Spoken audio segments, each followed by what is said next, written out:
All right, let's hear from a few more people. We do this on the Friday show. We do it on Discord. You can find our Discord at davidpakman.com/Discord. Let's go next to Kilo from Kansas.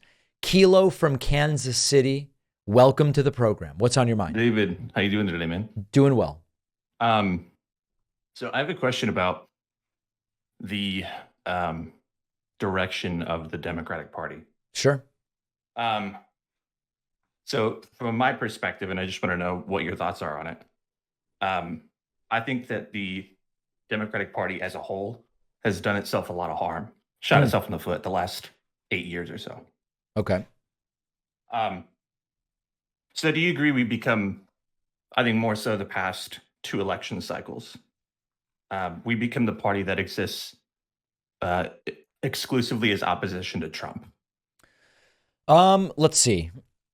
I think in 2020, that was absolutely the case. Right now, in 2024, based on the solid state of the economy under Joe Biden and some of Biden's accomplishments, including most student loan debt relief of any president in history, Inflation Reduction Act, CHIPS Act, all these things. At this point, I think that preventing a Trump presidency is still a big thing. But no, I believe at this point that Biden is and can and should be running on his record. And I think it's a good record.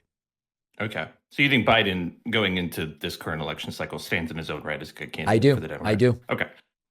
What do you think like general public sentiment is towards Biden across all the entire political spectrum?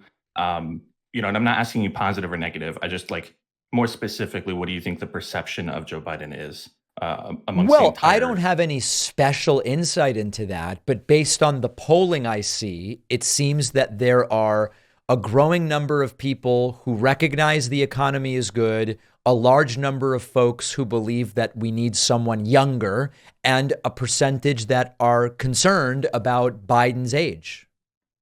Okay. Yeah. So I think you're pretty spot on there. And then I also think that the thing that we might be missing is that even though it's not that Biden has done a horrendous job or anything and doesn't deserve the job again. Yeah. It's that I think that the DNC, for instance, would probably find it a safer option to bank on Joe Biden defeating Trump, because it looks like Trump is presumptively going to be the nominee again. Oh, absolutely. I mean, listen, there's a reason why incumbents are essentially given a free path to running for re-election. It's because both parties have recognized these are almost always our best bets.